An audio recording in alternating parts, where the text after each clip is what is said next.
Orientalism describes the stereotypical and often inaccurate portrayal of the East, primarily the Middle East and Asia. It caricaturizes the Orient as collectivist, exotic, and often dangerous to justify Western imperial power. However, the Orient only exists to construct its counterpart, the Occident. The West has always seen itself as the technological marvel of the world, the pioneers of invention and innovation. It is the 80s. Japan has grown into a global economic superpower. Bright neon lights illuminate the busy streets. Companies like Sony and Toyota have, in the recent years, made incredible innovations to automobiles and consumer electronics. But to the West, Japan had become something entirely different. If Japan had not only advanced their technology in such a short time, but also surpassed the West, what does it say about the Western hegemony? Orientalism evolves. The other is no longer primitive and mystical, but now a hyper-modernized, hyper-efficient, inhuman monolith. The West refuses to accept the East as equals. Instead, the Occident is now positioned as the underdog, victims of the heinous and barbaric unknown technologies of the Orient. While Japan was flourishing, the United States was experiencing an economic recession. The U.S. in the third quarter by GM, Ford, and Chrysler lost $500 a copy. Something, gentlemen, is wrong somewhere. The auto industry was rapidly declining, further pushed by Japanese imports that were cheaper and more efficient. In 1982, Vincent Chin was murdered, beaten to death by Ronald Ebens and Michael Nitz, both recently laid off auto workers.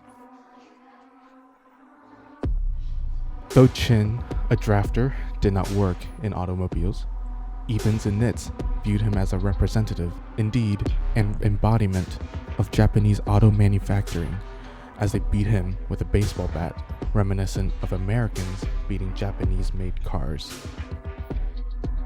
Chin was not only perceived as a convenient stand-in for the Japanese automotive industry, but embodied its traits: unfeeling, efficient, inhuman. Techno-Orientalism emerged as a response to the rising economic, technological, and geopolitical power of the East, and its aesthetic became a staple in Western media.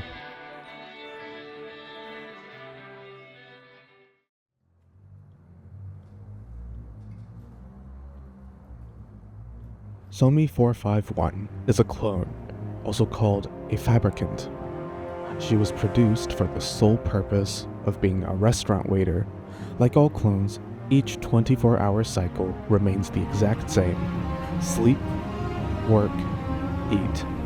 Their bodies owned by the state, their identity reduced to labor. For the next 19 hours, we input orders, tray food, vend drinks, upstock condiments, wipe tables, and bin garbage, all done in strict adherence to First Catechism.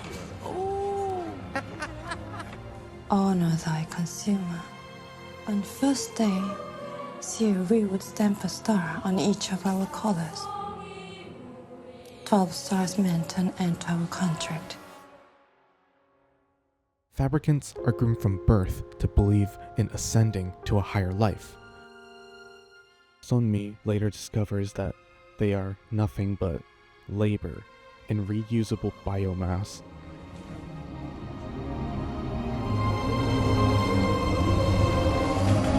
Welcome, Asselsel.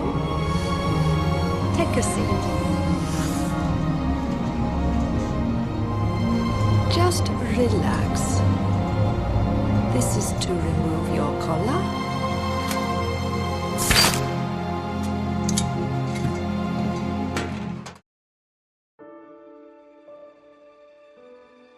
And so to know thyself is only possible through the eyes of the other. The Western hegemony is sustained by the production of the other.